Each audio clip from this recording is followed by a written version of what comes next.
네, 채무자 여러분들 오늘도 고생이 많으십니다. 개인회생 하시는 분들이 항상 묻는 질문 오늘도 몇 가지 정리를 하고 시작하겠습니다. 최근 취업이요. 항상 물어보시는 내용들이죠. 오늘 취업하고 내일 바로 신청해도 가능합니까? 이번 주에 취업하고 다음 주에 신청해도 가능합니까? 개인사업자를 폐업하고 취업해야 하는 사람들도 있고 기존에 다니는 직장을 이직하고 바로 신청해야 되는 사람들도 있고 개인적 사정으로 쉬고 있다가 이제 취업이 되어서 신청하는 분들도 있죠. 최근 취업 자체를 금지하진 않거든요.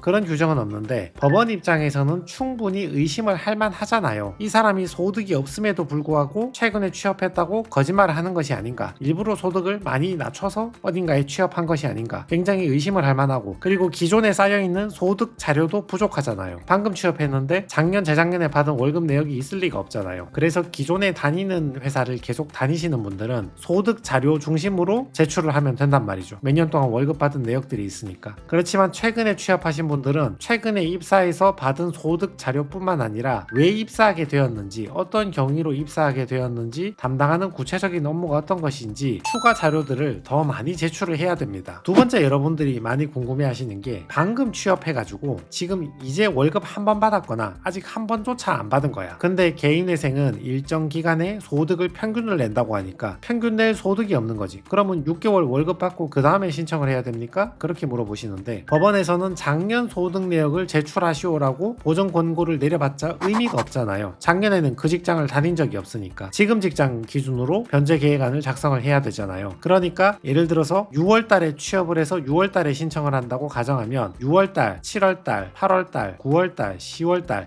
매달 그 달 말에 내가 월급을 받고 있다, 계좌로 월급 얼마를 받았다, 이것을 수시로 법원에 제출을 해서 내가 월급 받고 있다는 것을 보여주고 그 기간을 평균 내서 이 사람의 소득으로 인정을 하는 것입니다. 자, 세 번째 물어보시는 거요. 재판 중에 이직해도 되는가? 이제 곧 개인회생을 신청할 건데 근데 내 생각에 두세 달 있다가 이직을 할 가능성도 있긴 하다. 일단 재판 중에 이직이 금지되는가? 재판 중에 이직을 금지하는 규정은 없습니다. 이직에도 얼마든지 개시 결정을 받을 수는 있거든요. 대신 이직을 했잖아요. A라는 직장에서 B라는 직장으로 이직을 해서 B를 기준으로 개시 결정을 받는 것이니까 B에 대한 관련 서류들, 특히 소득 자료들을 다시 제출을 해야 되는 거죠. 신청할 때는 A 직장을 다니니까 A 관련 자료를 제출했지만 가운데 직장이 바뀌었으니까 B에 대한 자료를 다시 제출을 해야 된단 말이죠. 굉장히 번거롭겠죠. 그리고 방금 전에 보셨지만 최근 취업이니까 월급 받은 내역이 없잖아요. 이때까지 재판 몇 달 동안 하다가 B라는 직장으로 새롭게 재판을 받아야 되니까 B라는 직장에서 월급을 얼마를 받았는지, 몇 달 동안 월급 받는 내역을 법원에 보여주고 그제서야 개시 결정을 받을 것이니까 상대적으로 절차도 지연이 된다고 볼 수 있는 거죠. 이와 별도로 법원 입장에서는 별도의 의심을 하는 경우가 있거든요. 이건 소득 자체가 없는 것이 아닌가. 특히 이직을 여러 번 할 때 이런 문제가 생깁니다. 개인회생 재판 그래봐야 몇 달 되지도 않는데 그 재판 중에 A 직장에서 B 직장으로, B 직장에서 C 직장으로 계속 이직을 해버리면 이 사람은 소득이 없는 사람인데, 안정적인 소득이 없어서 개인회생 변제금을 납부할 자격이 없는 사람인데 개인회생을 신청하는 것이 아닌가, 이런 의심까지 받을 수가 있습니다. 자, 이분 재직 증명서를 보시면 2월 3일에 취업을 해서 2월 11일에 바로 신청을 하였습니다. 최근 취업했으니까 지금 다니는 직장의 소득 관련 자료가 부족하잖아요. 월급 받은 내역이 없으니까. 근로계약서 제출하시고 며칠 안 되기는 하지만 입사일부터 보정하는 지금까지 급여 명세서, 급여 통장에 입금된 내역, 근무 현장의 사진, 상호까지 나오게, 그리고 어떤 계산 방식으로 월 평균 소득을 계산했는지 이것들을 설명하는 진술서, 이까지 전부 다 제출을 하라고 하는 거죠. 수입 상황 보고서도 제출을 해야 되고, 입사한 경위, 대표자하고 관계, 구체적으로 어떤 일을 하는지, 몇 시에 출근하는지, 어떻게 출퇴근하는지 여기에 대해서도 소명을 하도록 합니다. 왜냐하면 방금 취업했기 때문에 진정성에 의심이 있기 때문에 몇 년째 다니는 직장으로 개인회생하는 사람하고는 다르게 추가적으로 더 많은 자료를 요구를 하는 것이죠. 카드 사용 내역은 뭐 이 채무자 아닌 누구라도 제출을 하는 거니까 한 번에 50만 원 이상 결제한 내역 제출하시고, 친인처에게 이체했던 내역, 도박자금, 사치, 과도한 유흥비는 전부 다 청산가치에 반영하시기 바랍니다. 예금 잔고도 얼마 있는지 제출을 해야 되지만 주식도 잔고가 나의 재산이잖아요. 주식도 채무자의 재산이잖아요. 그러니까 그걸 제출해서 남아있는 주식 가치는 청산 가치에 반영이 된다, 이렇게 보셔야 합니다. 이런 거는 내가 현장에서 출퇴근하는 거, 현장 사진 이렇게 제출하는 거죠. 뒤에 배경을 보니까 평택 같은데, 근로계약서, 기간제 계약자, 일당으로 일하는 사람, 알바 뭐든 관계없습니다. 이거는 뭐냐면 방금 봤던 보정이 다시 나온 겁니다. 왜냐하면 이분이 다니는 직장을 그만두고 다른 데로 이직을 했거든요. 일용직이라 하더라도 소속된 회사가 있잖아요. 비슷한 현장에서 일을 하더라도 소속된 회사가 바뀌고 이직으로 처리될 수 있는 거죠. 그러면 법원에서는 어찌됐건 이직을 했으니까 새로운 직장에 대해서 이 자료를 다시 제출하라고 합니다. 그러면 채무자 입장에서는 이 자료들을 다시 모아서 제출을 해야 되고,